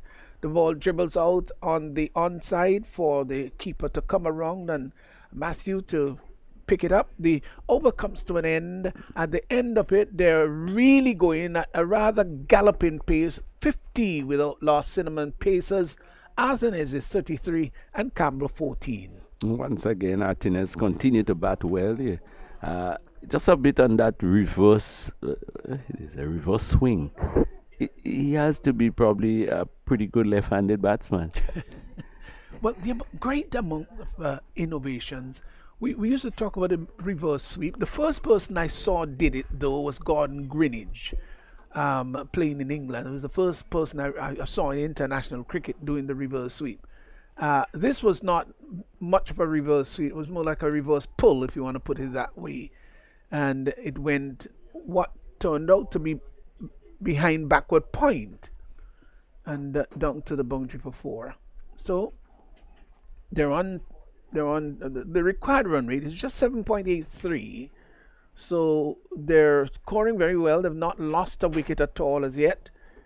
Campbell is 14, playing a supportive role. 7 balls in his 14, and Arthur Nays 33 of 17.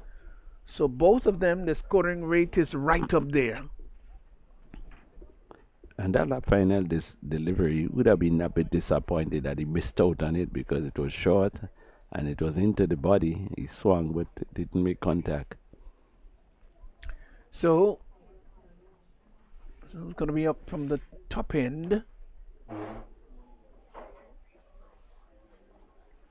So it's going to be Charles, I think it is. Yes.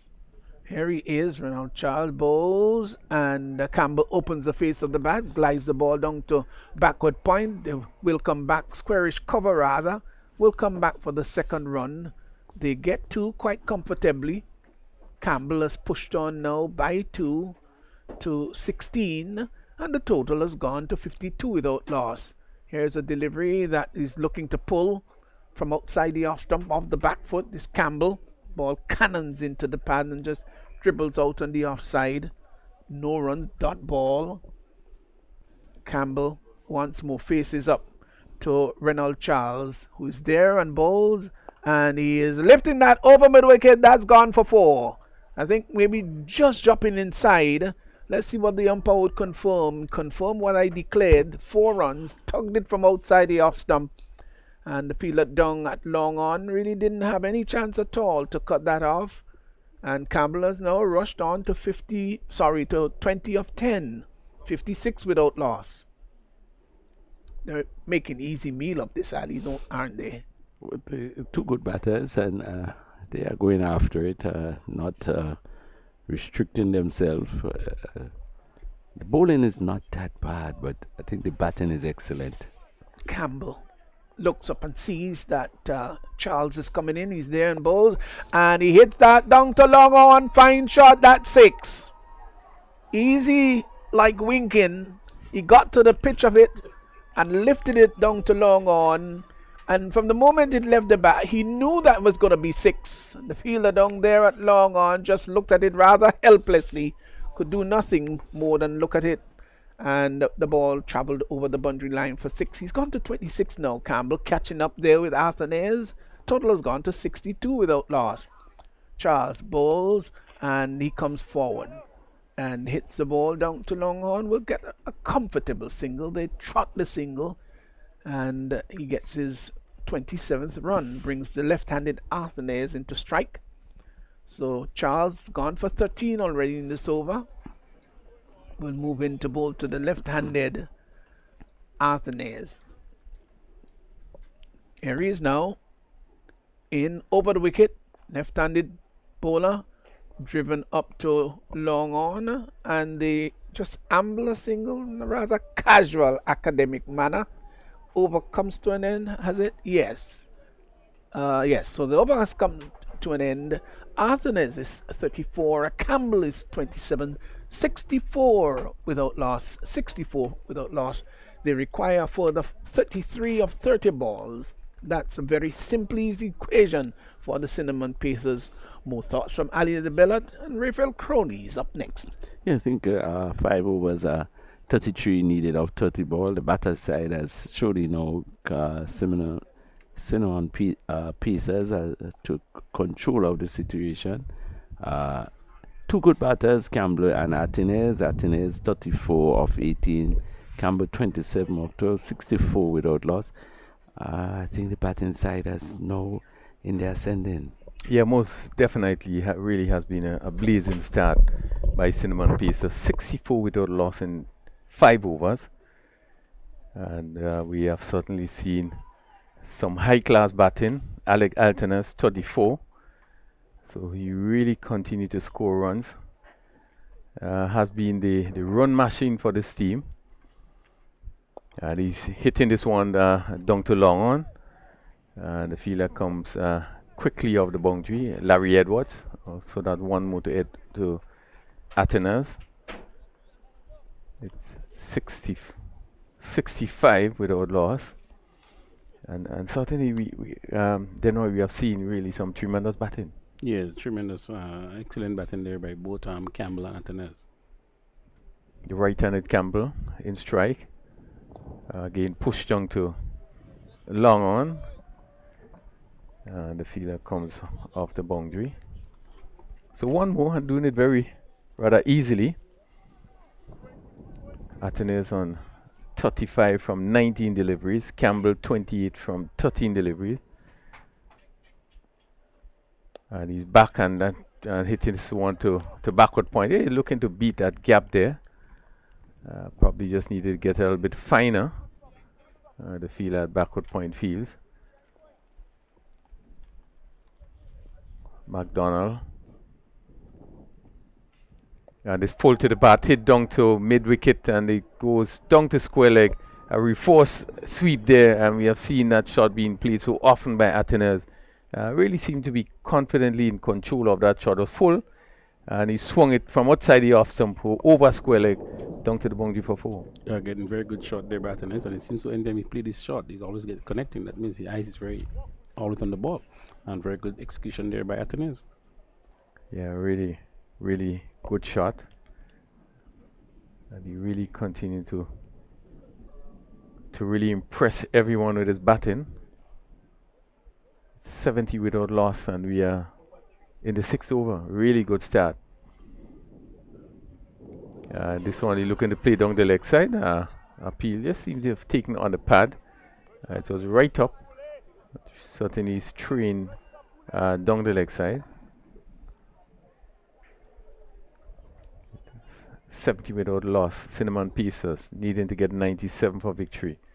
And he's stroking this one down to long off. Again, Fila ambling a single as Fila comes off the boundary. So Atenas moved to 39. He's under 40 actually from 23 deliveries. And the end of over number 671 without loss. Yeah, 71 without loss at the end of 6 overs. When I think of Atenas and Campbell, I think about a good marriage. You know, they just yield. There's a good thing that is going between Atenas and Campbell. They complement each other very well.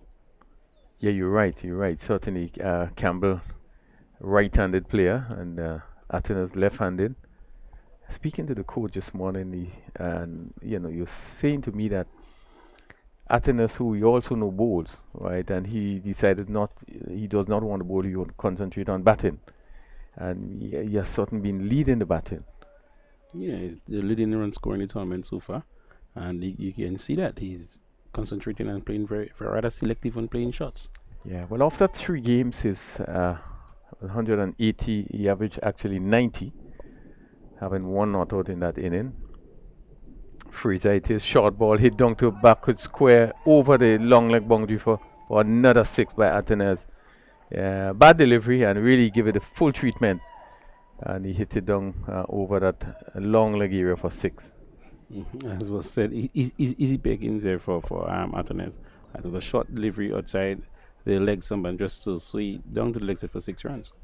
I seem to be, at such ease in playing those shots. No fuss. He was, really got into position quickly, and more or less help it down in that area for 6. Really moves so, and he takes his score again. Eyeing another 50. He's on 46, and so far, Atenas has faced 24 deliveries. As Fraser from the southern end, right arm over the wicket to Atenas, short and outside the off stump, wide signal there, and again a slower delivery, but just wide of the off stump, and Atenas looking to hit down to backward point, made no contact. We have seen some tremendous shots being played by Atenas this morning. That pull shot from Pascal really probably would have travelled easily 100 yards, but really was a powerful shot. Hit down to backward square on the boundary, and then another short, slow bumper from Fraser, and he was easily in control and played it down to that backward square on the boundary for 1 more. Yeah, again, smart batting there by Atenas. It was a slow delivery, and he decided, you know what, I'm not going to look for the mark, I'm going to look for a single down to long leg, and there you can see the intelligence in his batting. Yeah, 18 from 22 deliveries. So really look as a walk in the park for Cinnamon Pacers. They will be looking to get a 4th victory. And Campbell plays one down to long off. Again, another slow delivery ball by Fraser. So Campbell really is a sort of foil, that really make it so good for Atenas. Yeah, he complements him very well. He understands, when both batsmen understand each other, you can see both of them will actually score a lot of runs.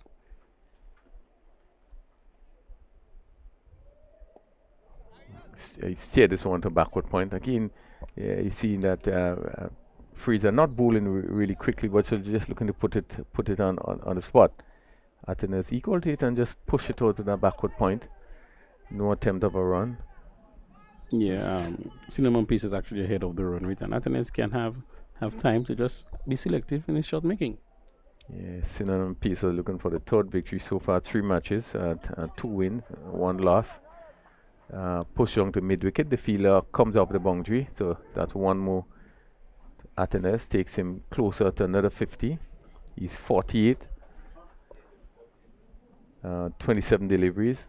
81 without loss. We in over number 7. There's 16 runs needed from 19 deliveries. Heron Campbell, former national player, represented Grenada and also captain the Grenada team in the Windward's tournament. He faces another delivery from Fraser. Campbell is looking to swing this one again. No pace on the delivery.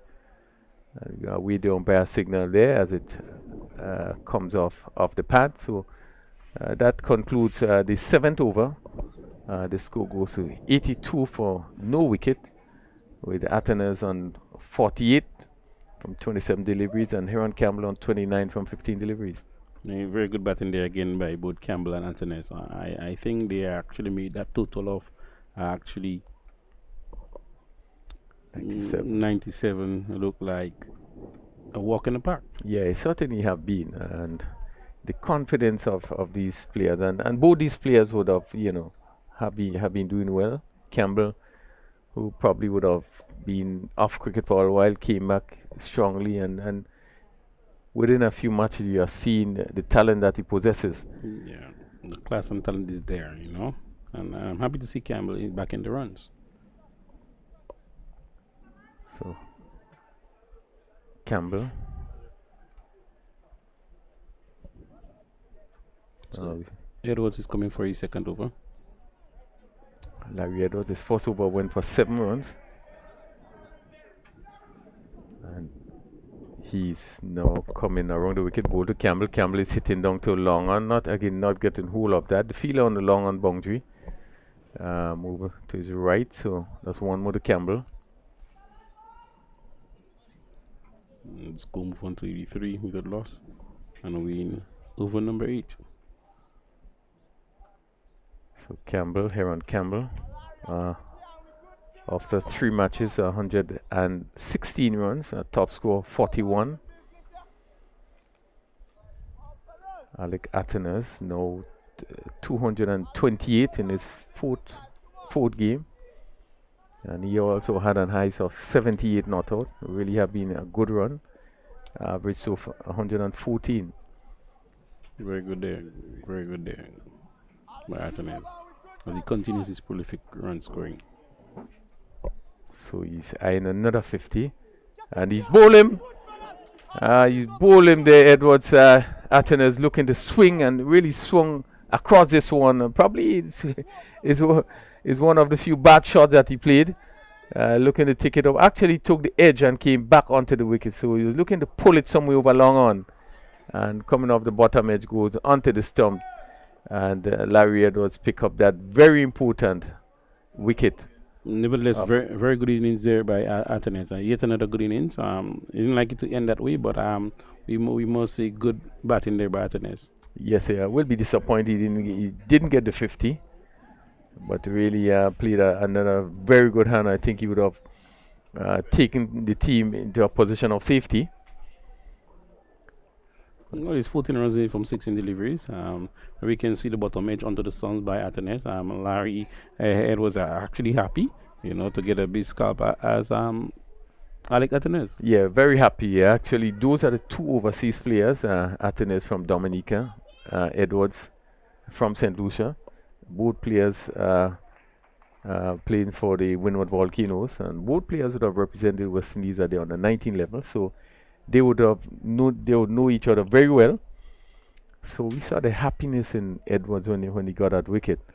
Yeah, a little bit of bragging rights to each other. Yeah, really. I think Atenas really would have been taking it out on the bowlers. So it's 83 for 1 as the captain Micah Narayan comes into strike. So Atenas end at 228 after 4 games. Campbell so far 116 as Edwards to Narayan. Narayan is looking to play his out, caught at the wicket. First delivery they looking to hit on the up, trying to pierce the offside, edge taken, and good catch taken by Matthew behind the wicket. There's a thick edge there, and it was wonderfully taken there by Anil Macho behind the stumps. Very wonderful keeping there by Anil. Yeah, good catch taken there. And Narayan just facing one delivery, looking to hit on the up through the offside. So another wicket falls, 83 for 2. Probably one would think is a little bit late, but a really good catch of the thick outside edge. And Matthew took a really good catch. And Larry does know on a hat trick. So it's 83 for 2. Edwards in the second over, so now 2 for 8. As Kenroy Peters comes in to replace Narayan. But really we would have seen that open stand. We have really seen some really good batting. As was said, I think by one of the previous commentators, the batting, the bowling haven't been all that bad. I think Pascal, pretty unlucky, bowled a very good over. We have seen that really aggressive delivery ball into Atena's first up. And that seam over he was hit for probably one of the biggest 6 in the tournament. Had maybe 2 catches dropped. Yeah. Really had been a really interesting over by Pascal. Yeah, it was a very unlucky over there by Pascal, but I think it was, as we said earlier on, it was a very good over bowling over there. The statistics could not show that, but it was good. Yeah, so it's very clear, as Edwards to Peters, who drives down to long off. Pascal is the fielder there, so he's off the mark with 1. Yeah, so it's fair to say that it was good, really good batting. I think we saw some good bowling, but really the batting have been really tremendous. Yeah. So now just 13 runs in from 14 deliveries. Campbell faces Edwards, so stroked this down to mid wicket. McDonald come quickly off the boundary. So that's 1 more to Campbell. And I like the energy with the cinnamon. They're looking for the singles, and the Ginger Generals think they might have a chance, but we do down for a very interesting game of cricket. Yeah, well, they just got 2 wickets. There's not much runs to go, and we still have 13 deliveries. And again, played down to long off. Campbell had to do some running, and Pascal had to do some running, and they picked up 2 more. So here on Campbell at the end of the over takes his score to 33. I make it 87. 87 for 2. Really, this could be go down to very interesting. Go down to the wire. He's starting 10 runs in from 12 deliveries. The Generals will need somebody to bowl a very good over here. And if you can get a very good over here, maybe about 3 to 4 runs from that over, and we down to the final over, and it can be rather interesting. Well, this is where I think common sense, sensible cricket has to be played. You have 12 deliveries and 10 runs. You just push. Even if you pick up the singles, you get it pretty easily. The bad balls will come, So I still think, and with 2 wickets down, they have a lot of wickets, So it shouldn't be no worry to get to that 87 for victory. Yeah, as we said earlier on that the Generals did not bowl bad. It's just that they were very good batting by Atenes and Campbell, and we can see there's very good thing there by the captain Ronald Kito. He's bringing Neelam Pascal, who bowled a very good over earlier on, but rather expensive one.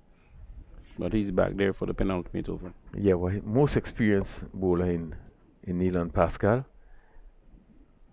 And he went for 20 in his first over. The way he bowled didn't really reflect that. Now this is down the leg side, slower delivery. No signal, probably just seemed to brush maybe the pad of Campbell. So just required just only 5.45 runs over, but if we can get a very interesting over by Pascal, we can in for a good end. Pascal. Campbell again is beaten by a slower delivery, real disguised delivery as he looked to pull and really was only into the shot, made no contact. Yeah, so right now the Generals are looking for dot balls, and so far, very good two deliveries there by Pascal. Well, just a look at some of the big partnership in the tournament so far. We had Fletcher and Regis 120, which has been the biggest opening stand. And this one is hit down to long on. Let's see. The long on field is coming around and take a good catch. And Pascal again coming back and taking the important wicket of Aaron Campbell. Yeah, very, very important wicket there, and very good three deliveries there. Very important deliveries there by Pascal. Two dot balls and a wicket. And you can see it's right now 10 runs from 9 deliveries. Yeah, but what was important in this over, we saw some experience, Pascal, in terms of his variation to slower deliveries. And this one was pitched right up. And Campbell looking to pick it up, hit it over long on. Just didn't get enough into it.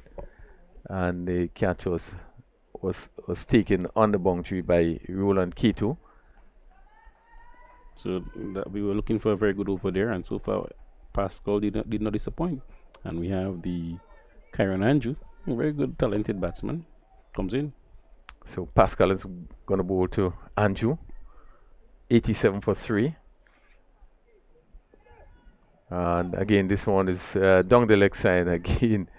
Probably looking for the slow ball right up, but just seems it's just straight down the leg side. So one more, 88 for 3. Yeah, 88 for 3. Still did record 9 runs from 9 deliveries. And looking at the partnership top 3 here on Campbell, Alec Alton is 106. Again, down the leg side, this is going to go into the boundary for 4. And let's see, badly lined delivery coming off the pad and goes down to the long leg boundary for 4. And really, that would have really hurt them. Really hurt Ginger Generals. So 4 more to score, 92 for 3. And we had a discussion about that short fine leg, particularly when the quicker bowlers is bowling. And if he was right back, that would probably just be a single. Yeah, definitely so. Pascal to Campbell. Campbell is swinging this one over that third man area, down to the boundary for 4. And really just about time now. 96 for the loss of 3 wickets. Yeah, actually it was Kyron Andrew, who played the shot. So good shot there, and it's a good shot there by Kyron Andrew. And 2 consecutive boundaries there, and I think the cinnamon pieces would be rather happy now. They are just 1 run away from actually victory. So it's all about over. It's almost over. And looking for the big shot coming off the edge and flying over that third man area. I'm wondering if the captain already have just realized that it's just the scores are level and 1 run needed for victory. So give him much all the Pascal and push on the onside. Easy single taken. Comprehensive victory by Cinnamon Pieces, scoring 97 for 3. Really have been a tremendous batting performance. Again, in terms of the partnership, we see Heron Campbell, Alec Altanez, they had a partnership of 106 opening, and today they had a partnership of 83, and which really sealed the deal and really coming out to a very good and confident victory. Yeah, confident victory there for the Pacers. That's 3 victories, and that's good for them to be on top of the table at the T10 competition, the Dream11 Spice T10 competition. Again, I must say we just witnessed a lovely game of cricket. Yeah, well, really was an exciting game. I thought that at 96, one could have felt that anything can happen if you picked up early wickets. But again, we saw the confident start of this opening pair who would have done so well. The first over, we saw Atenes hitting over long on a tremendous 6 to start with, and it indicated the confidence of this player. And they went on to really continue to put pressure on the team, and as such, an opening stand of 83 meant that the deal already really have been sealed by the opening stand. Yeah, I think again We have witnessed a good batting display by the openers from Cinnamon Pieces, and as you can see, that's why they are so victorious in most of the games. There's a nice marriage between the two openers, and there we see it's been rather fruitful. So they in 4 games, the Cinnamon Pieces have won 3 and they have lost 1. Just to give you the scorecard, yeah, they have the 3 games and lost 1.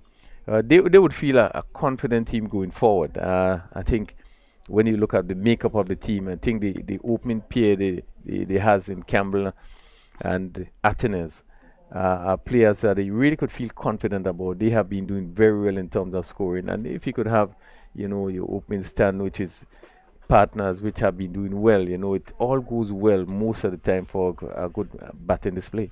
Yeah, again, you can see very good batting display by the team. I think these are the team. This is the team we will look out for the tournament. They actually have a nice combination, both batting and bowlers. Atenes on top there, and you have some nice bowlers, Mike and Aaron. Them actually know how to, you know, and that's why you see they are so victorious.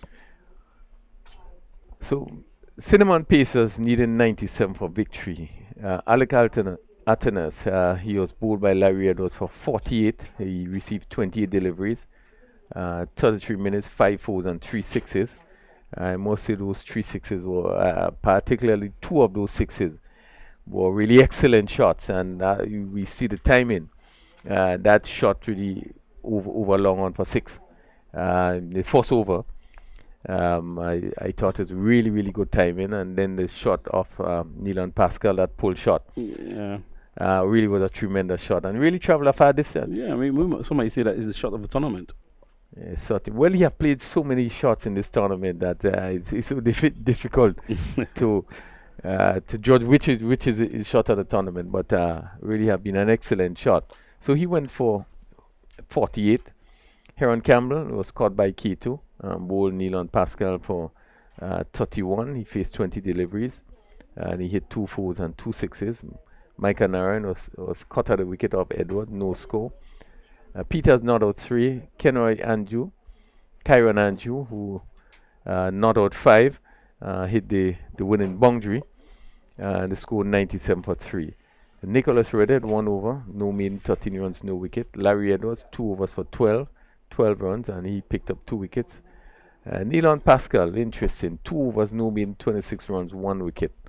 But certainly his bowling really doesn't indicate, in terms of his figure doesn't indicate the way he bowled. I thought his first over was really an exciting over. And when you talk 10-10 cricket, this is what you want to see. You want to see bowlers coming at you and maybe having you to dodge and weave, but yet you see the big shots. And that is what we saw in his first over. He ended up with 1 for 26. Daniel McDonald 2 overs. He had none for 17. Reynold Child 1 over for 14. Michael Fraser 1 over for 10. And really it was, I think, really convincing batting. It's not that the bowling is all that bad, but certainly the batting of Cinnamon Pieces was excellent. Yeah, excellent there. As you can see the summary of the game, and yet another victory by Cinnamon Pieces, and by 7 wickets. Yeah, very important and really confident with. So as we await, now we have the first game completed for today. It's Dream11 Spice Isle T10 tournament, played here at the National Stadium, Grenada National Stadium. And just to say that we have quite a number of Grenadian players. I think most of the franchise filled with Grenadian players, with just 2 exceptions. Atenes from Dominica, who plays for plays for the franchise of Cinnamon Pacers, and Larry Edwards, who played also for Ginger Generals. For Ginger Generals. So both of the overseas players were on show this morning. But we have in this tournament a number of our top Grenadian players who would have represented Grenada either at the under 15 level, under 19 level, or the senior level, and also some of the players who had represented the Windward. So and also the West, West Indies. Indies, yeah. You know, so we have a cross section of our better Grenadian players involved in this tournament. So the news is that Cinnamon Peas has won by 7 wickets, defeating Ginger Generals, who scored 96 for 8, and Cinnamon Peas has replied with 97 for the loss of 3 wickets. Our second game, which start in probably about let's see, that game starts probably in the next 38 minutes or so, thereabout. and it will be game number 2, Bailey Blasters versus Saffron Strikers, and that game will come up at 12. And we are going to take a short break now as we just give some time for really the preparation of that game, and even for maybe some of us commentators who have some lunch to prepare for the next game. So until then, we join us in the next 35 minutes.